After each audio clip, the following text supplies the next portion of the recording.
July 1, 2004. Los Angeles. Marlon Brando dies.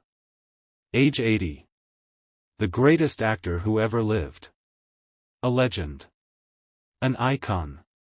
A man who changed cinema forever. The world mourns. Tributes pour in. Every actor in Hollywood speaks about what Brando meant to them. To the craft. To the art of performance. Al Pacino is one of them. He gives a beautiful eulogy. Talks about working with Brando on The Godfather. About how Brando taught him what real acting was. About the respect. The friendship. The brotherhood. But what Al Pacino doesn't mention, what nobody knows, is that when Marlon Brando died, he owed Al Pacino money. A lot of money. $173,000 to be exact. And what Al Pacino does with that debt? It's going to shock everyone who hears about it. Because in Hollywood, where everything is about money and contracts and lawyers, Al Pacino is about to do something that makes absolutely no business sense. But perfect human sense. Let's rewind. How did Marlon Brando end up owing Al Pacino $173,000? It starts in 1971. The Godfather set. Al Pacino is the young unknown. Brando is the established legend. They develop a relationship. Not just professional. Personal. Real friendship. Brando sees something in Al Pacino. Potential. Honesty. Dedication to craft over fame. "You're going to be great, kid," Brando tells him one day between takes. "Greater than me someday. Because you care. You care about the truth. Not the money. Not the fame. The truth. Don't ever lose that." Al Pacino never forgets those words. Because Brando is right. Al Pacino doesn't care about money. Never has. He cares about the work. The roles. The stories. The truth of human experience captured on film. That shared value. That dedication to art over commerce. It bonds them. Creates a friendship that will last decades. Through Godfather Part 2. Through their separate careers. Through the ups and downs of Hollywood life. And when Brando needs help, Al Pacino is there. Without question. Without hesitation. 1978. Al Pacino gets a phone call. Late at night. Brando's voice on the other end. Strained. Tired. Embarrassed. "Al, I need to ask you something. And I hate asking. But I don't know who else to turn to." "What is it, Marlon? You okay?" Long pause. "I'm in some financial trouble. Tax issues. Bad investments. My lawyer says I owe the IRS more than I have liquid. And I need help. Just temporarily. Until I can sort this out." Al Pacino doesn't hesitate. "How much do you need?" $50,000. "I know it's a lot. But I'll pay you back. I promise. As soon as." "Marlon, stop. You don't need to explain. I'll wire it tomorrow." Silence on the other end. Then Brando's voice, thick with emotion. "Thank you, Al. I won't forget this. You do the same for me." "Yeah," Brando says quietly. "I would." The money is wired the next day. $50,000. No contract. No promissory note. No interest rate. No timeline for repayment. Just one friend helping another. Because that's what friends do. Brando promises to pay it back within 6 months. Al Pacino says don't worry about it. Take your time. Handle your situation. Pay me back when you can. 6 months pass. Then a year. Then 2 years. No repayment. No mention of it. And Al Pacino? He doesn't bring it up. Doesn't ask. Doesn't pressure. Because he knows Brando's struggling. Knows his finances are complicated. Knows that asking would create shame and embarrassment between them. And their friendship is worth more than $50,000.1985. Another phone call. Brando again. Same embarrassment in his voice. Al, I need to ask again. And I know I still owe you from before. But I'm in a bind. Another tax issue. The IRS is threatening to seize property. I need $30,000 to settle it. And I promise, I'll pay back everything. The original 50 and this 30. I just need time. Again, Al Pacino doesn't hesitate. I'll send it today. You're a good friend, Al. Better than I deserve. We all need help sometimes, Marlon. Don't worry about it. $30,000 wired. Total debt now, $80,000. Still no contract. Still no formal arrangement. Still just two friends. One helping the other. And still, Brando doesn't pay it back. Not because he's dishonest. But because his financial situation never improves. Never stabilizes. He makes money on films. But it goes to taxes. To alimony. To child support. To bad investments. To lawyers. To the IRS. Always the IRS. Brando is one of the highest paid actors in Hollywood. But he's also one of the most financially unstable. Living beyond his means. Supporting multiple families. Fighting legal battles. Owing money everywhere. To everyone. Including Al Pacino. 1992. Third call. This time Brando sounds desperate. Al, I know I shouldn't ask again. I know I owe you $80,000 already. But I'm in real trouble. The island. Tetiaroa, I might lose it. The resort isn't making money. I need $43,000 to keep it afloat for another year. And if I lose the island, I lose everything. It's the only place I feel at peace. Please. I'll pay you back. All of it. I swear. Al Pacino listens to his friend. Here's the desperation. The fear. The shame of asking again when previous debts aren't paid. And Al Pacino thinks about what Brando gave him. Not money. But knowledge. Mentorship. Respect. Validation. The belief that Al Pacino belonged in The Godfather when everyone else wanted him fired. Brando stood up for him. Supported him. Made him better. How do you put a price on that? You don't. It's priceless. I'll send the money, Marlon. Don't worry about the island. Don't worry about paying me back. Just focus on finding your peace. Al, Brando's voice breaks. Thank you. You're more than a friend.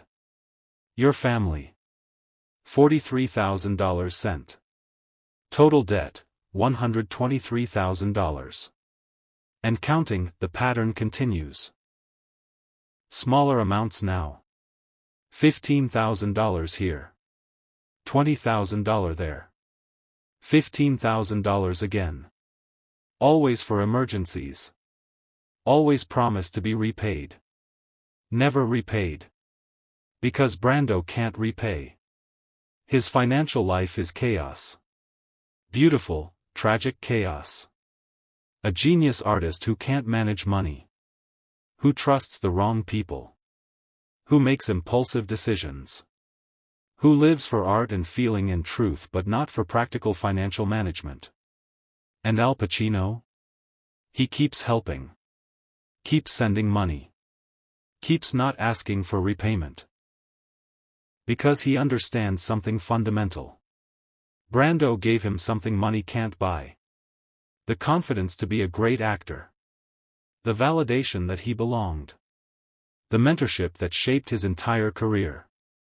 And compared to that, $173,000 is nothing. Meaningless. A drop in the ocean. But Al Pacino never tells anyone about this. Never mentions the loans. Never gossips about Brando's financial troubles. Because that would be betrayal. And Al Pacino is loyal. To his friends. To his values. To the code of respect and discretion that real friendship demands. Late 1990s. Brando's health is declining. Diabetes. Obesity. Heart problems. He's not working much anymore. Living quietly in Los Angeles. Mostly isolated. Dealing with family tragedies. His daughter Cheyenne's suicide in 1995 destroys him. His son Christian's imprisonment devastates him. Brando is a broken man. Physically. Emotionally. Financially. Al Pacino visits him occasionally. They talk. About old times. About The Godfather. About acting. About life. Never about money. Never about the debt. Because bringing it up would diminish everything they shared. Would reduce their friendship to a transaction. And their friendship is not a transaction. It's real. One afternoon, sitting in Brando's living room, Brando brings it up himself. Out of nowhere. Al, I never paid you back. All that money over the years. I've been keeping track. It's about $173,000. And I want you to know. I'm ashamed. I promised I'd pay you back and I never did. And now I probably never will. My estate is a mess. My finances are a disaster. When I die, there won't be much left. And you'll probably never see that money. Al Pacino looks at his friend. This giant of cinema. This man who changed everything. Reduced to apologizing for unpaid debts. And Al Pacino says something that stuns Brando. Marlon, I don't want the money back. I never did. You gave me something worth far more than $173,000. You gave me belief. You believed in me when nobody else did. You fought for me to stay in The Godfather when the studio wanted me fired. You taught me what real acting was. You showed me that truth matters more than technique. That feeling matters more than perfection. How do you put a price on that? You can't. It's priceless. So forget the money. It's a gift. From one friend to another. From one artist to another. No repayment needed. Ever. Brando stares at him. Eyes watering. You mean that? Every word. They sit in silence. Two old friends. Two legends. Two men who understand that the most valuable things in life, respect, friendship, mentorship, love, can't be bought or sold or repaid. They can only be given. And received. And honored. July 1, 2004. Marlon Brando dies. The world mourns. Hollywood grieves. But in the quiet offices of estate lawyers, there's a complication. Brando's will. His assets. His debts. And listed among his debts? A notation. Owed to Alfredo Pacino, $173,000. Multiple personal loans 1978 to 2002. Unsecured. No promissory notes. No formal agreements. Brando's estate executor contacts Al Pacino's lawyer. Professional. Formal. Mr. Pacino, we're aware of the debt Mr. Brando owed you. Approximately $173,000. The estate has limited liquid assets, but we're prepared to offer a settlement. Perhaps 50 cents on the dollar? 86,500? Given the lack of formal documentation and the estate's financial constraints, we believe this is fair. Al Pacino's lawyer brings him the offer. Al, they're offering 86,000. I can probably negotiate up to 100,000 if you want. Or we can file a formal claim and try to get the full amount. What do you want to do? Al Pacino doesn't even consider it. Doesn't think about the money. Doesn't calculate whether $86,000 is fair or whether he should push for more. He just says 5 words that shock his lawyer. Forgive the entire debt. Completely. The lawyer blinks. I'm sorry, what? The debt. All of it. 173,000. Forgive it. I don't want a settlement. I don't want partial repayment. I want it gone. Erased. Like it never existed. Al, that's a lot of money to just walk away from.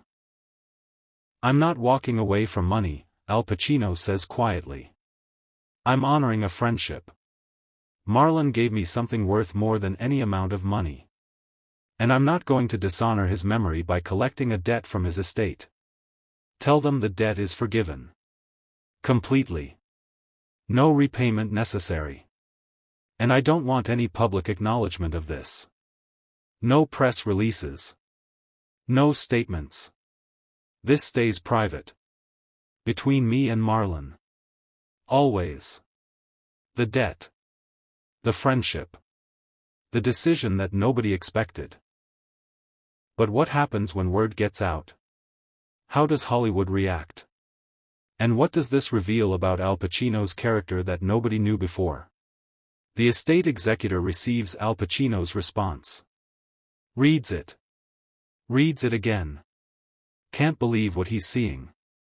Forgive the entire debt, $173,000. No repayment. No settlement. Nothing. He calls Al Pacino's lawyer back. I need to confirm this.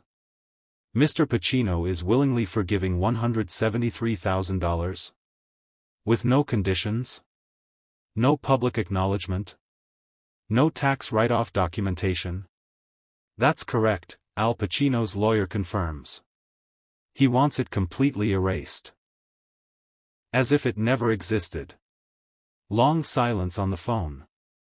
Then, in 30 years of estate law, I've never seen this. Creditors always collect. Always. Especially in Hollywood. Especially for 6-figure debts. This is unprecedented. My client isn't like most creditors. Clearly. The executor hangs up. Sits at his desk. Staring at the file. Marlon Brando's debts. Pages and pages of them. Creditors demanding payment. Lawyers threatening litigation. Everyone wanting their piece of the Brando estate. Everyone except Al Pacino. The one creditor who has the strongest claim, the clearest documentation, the easiest path to collection. And he wants nothing. The executor makes a note in the file. Debt to A. Pacino, forgiven per creditor request. No payment required. Close account. And just like that, $173,000 disappears. Not paid. Not settled. Just, forgiven.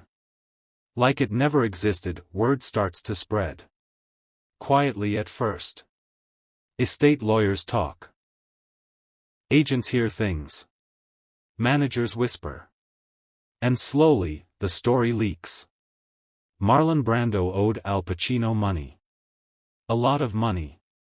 And Al Pacino forgave it all. The reaction in Hollywood is shock. Complete, total shock. Because Hollywood doesn't work this way. Hollywood is about contracts. Percentages. Points on the back end. Lawyers negotiating every detail. Nobody gives away 6 figures. Nobody. Except Al Pacino just did. Entertainment reporters start asking questions. Trying to confirm the story. Calling Al Pacino's representatives. Is it true? Did he really forgive $173,000? Al Pacino's team gives the same response every time. No comment. Mr. Pacino's personal financial matters are private. But the lack of denial tells everyone what they need to know. It's true. Al Pacino really did it. Really forgave a massive debt from a dead man's estate. And didn't want credit for it. Didn't want publicity. Didn't want recognition. Just did it because it was the right thing to do. 2005. 1 year after Brando's death. Al Pacino is doing a rare interview. Promoting a new film. The interviewer knows about the debt forgiveness. Everyone in Hollywood knows by now. But nobody has gotten Al Pacino to talk about it on record. Near the end of the interview, the journalist takes a chance. Al, there's a story going around Hollywood. About Marlon Brando. About money he owed you. And what you did after he died. Is there any truth to that? Al Pacino's expression doesn't change. He's been expecting this question. I don't discuss my personal financial matters. I understand. But if the story is true, it would say something important. About friendship. About what matters in life. About. Look, Al Pacino interrupts gently. I'll say this once. And then I'm never discussing it again. Marlon Brando was my friend. More than my friend. He was my teacher. My mentor. The man who showed me what real acting was. Who believed in me when I was nobody. Who fought for me when the studio wanted me gone. You can't put a price on that. You can't. So whatever financial arrangements existed between us, they were irrelevant. Meaningless. Because what he gave me, belief, knowledge, respect, that's worth more than any amount of money. That's real wealth. And I'm not going to dishonor his memory by talking about money. He's gone. The debt is gone. And that's all I'm going to say. The interviewer nods. Respects the boundary. Moves on. But that quote. Real wealth, it spreads. Gets picked up by other media. Becomes a headline. Al Pacino, real wealth isn't money. And people respond. Powerfully. Because in a world obsessed with celebrity net worth and who's making what and how much people are paid, Al Pacino is saying something different. Something truthful. That money isn't the measure of a life. Friendship is. Loyalty is. Gratitude is. Those are the things that matter. Behind the scenes, other actors start coming forward with their own Marlon Brando stories. Stories they never told publicly before. Because Al Pacino's example gives them permission to speak about Brando's generosity. His struggles. His humanity. Robert Duvall reveals that Brando helped him financially in the 1970s when Duvall was struggling. He just handed me a check. Said, pay me back when you can. I tried to pay him back years later and he refused. Said, pass it forward instead. James Caan admits Brando loaned him money too. $20,000 in 1976. I was going through a divorce. Broke. Desperate. Brando didn't hesitate. And when I tried to repay him, he laughed and said, what are you talking about? That was a gift. That's who Marlon was. Generous to a fault. Francis Ford Coppola shares that Brando invested in one of his failed projects in the 1980s. Lost everything. Never asked for the money back. He believed in the art. Not the return on investment. He just wanted to support the work. Suddenly, a pattern emerges. Marlon Brando wasn't just a debtor to Al Pacino. He was a giver to many people. Someone who helped others when they needed it. Who supported struggling artists. Who believed in people over profit. And yes, it ruined him financially. Yes, he died with debts he couldn't pay. But he also touched countless lives. Changed countless careers. Made the world better through his generosity. And Al Pacino forgiving his debt?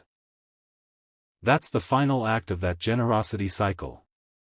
Brando gave to Al Pacino when Al needed it. And now Al Pacino is giving back by not taking. By letting Brando's family keep what little is left. By honoring the spirit of who Brando was instead of the letter of what he owed. 2007. Al Pacino is speaking at a film school. Q&A with students. Someone asks about success.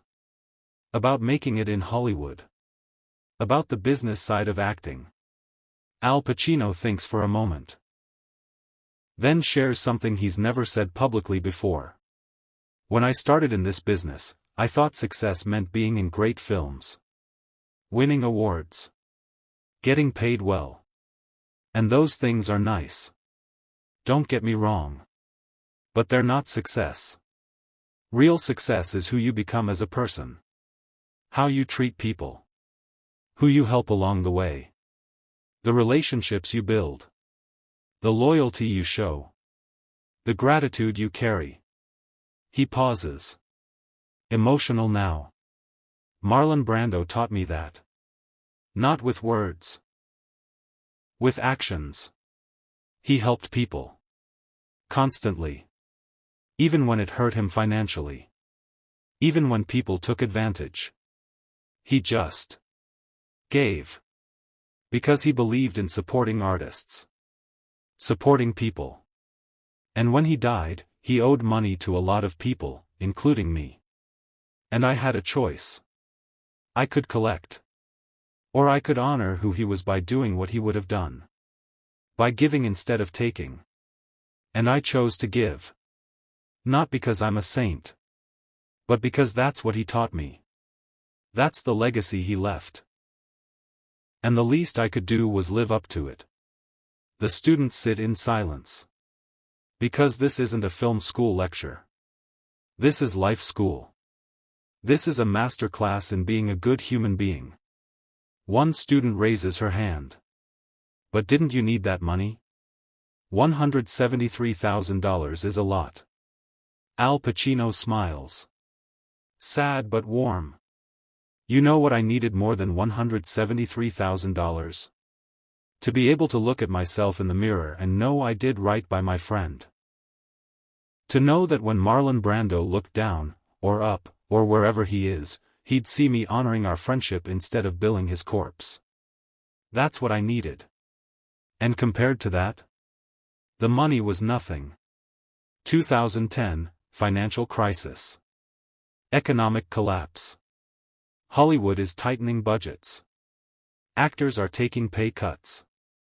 Everyone is talking about money. About survival. About protecting what you have. And in the middle of this? Someone writes an article. What Al Pacino can teach us about real wealth. It goes viral. Millions of reads. Because people are hungry for a different message. A message that says there's more to life than accumulation. Than protecting every dollar. Than winning every negotiation. The article tells the story. The $173,000 debt. The forgiveness. The refusal to collect. The statement about real wealth being belief, respect, friendship, mentorship. Not money. And people respond. Comments pour in. This made me cry. This is what humanity should look like. In a world where everyone is taking, Al Pacino is giving. This restored my faith in people. Al Pacino doesn't read the article. Doesn't read the comments. Doesn't seek recognition for what he did. Because that was never the point. The point was honoring a friend. Period. The fact that it inspired others? That's a bonus. But it wasn't the motivation. 2015. Al Pacino is at a charity event. Dinner for underprivileged art students. He's been supporting this charity for years. Quietly. Without publicity. Just writing checks. Showing up. Mentoring kids who remind him of himself at that age. Hungry. Talented. Broke. Desperate for a chance. After dinner, one of the scholarship recipients approaches him. Young actor. Maybe 20 years old. Nervous. Mr. Pacino, I just want to thank you. This scholarship changed my life. I couldn't afford acting school. And this gave me a shot. And I want you to know, when I make it, when I'm successful, I'm going to pay it back. Every dollar. I promise. Al Pacino looks at this kid. Sees himself. Sees the hunger. The gratitude. The desire to do right. And he says something the kid will never forget. Don't pay it back. Pay it forward.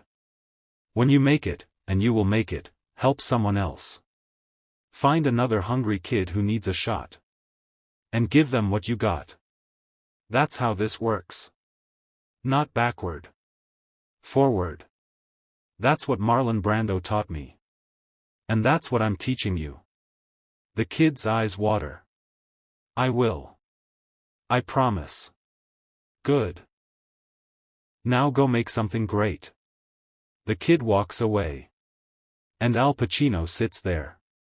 Thinking about Brando. About the $173,000. About the cycle of giving that Brando started. That Al Pacino continued. That this kid will continue.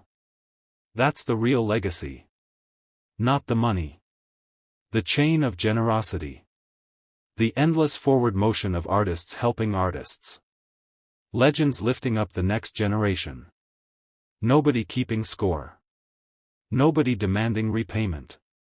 Just giving because we're all in this together. 2020. Al Pacino is 80 years old. Same age Brando was when he died. He's doing a retrospective interview. Career highlights. Looking back. Lessons learned. The interviewer asks, "What's the most important thing you learned from Marlon Brando?" Al Pacino doesn't hesitate. That art and friendship are the only things that last. Everything else, fame, money, awards, it all fades. But the relationships you build? The people you help? The knowledge you pass down? That's eternal. That's what survives you. Marlon died 16 years ago and I still carry him with me every day. His lessons. His spirit. His generosity. That's his real legacy. Not the films, though those are great. But who he was. How he treated people. How he gave without expecting return. That's what I learned from him. And that's what I try to live every day. And the money he owed you? Al Pacino smiles. What money? There was no money. There was only friendship. And friendship isn't a transaction. It's a gift. You give it freely. You honor it completely. And you never reduce it to dollars and cents. Marlon gave me the gift of belief. I gave him the gift of forgiveness. We're even. More than even. We're brothers. Forever. July 1, 2024. 20 years after Brando's death. Al Pacino posts something on social media. Rare for him. He's not big on social media. But today is the anniversary. And he wants to say something. The post is simple. A photo of him and Brando on the Godfather set. Both young. Both smiling. Both unaware of the decades of friendship ahead. And a caption. 20 years ago today, I lost my friend Marlon Brando. People ask me what I learned from him. I learned that the most valuable things in life can't be bought, sold, or repaid. They can only be given and received with open hearts. Marlon gave me belief when I had none. Respect when I didn't deserve it. Friendship when I needed it most. And what did I give him in return? Nothing that matters. Just some money he felt bad about not repaying. But here's the truth, Marlon, you repaid me every single day you believed in me. Every single time you fought for me. Every single lesson you taught me. The debt was always yours to collect, not mine. And you collected it fully by making me a better actor and a better man. Rest in peace, old friend. The world is poorer without you. But I'm richer for having known you. #RealWealth #friendship #gratitude. The post goes viral. Millions of likes. Thousands of comments. Celebrities sharing it. Regular people crying over it. Because in a world obsessed with taking, accumulating, winning, collecting, Al Pacino is still talking about giving. About friendship over finance. About loyalty over contracts. About love over money, the actor who was owed $173,000. The friend who forgave it all. The lesson that money isn't wealth. This isn't a story about debt. It's a story about what we value. About what we keep and what we let go. About what matters when everything else fades. Marlon Brando died owing Al Pacino money. But Al Pacino died owing Brando something far more valuable: gratitude. Respect. Love. And those debts? They can never be repaid. They can only be honored. Forever. That's real wealth. Not what you have. But what you give. And who you become in the giving.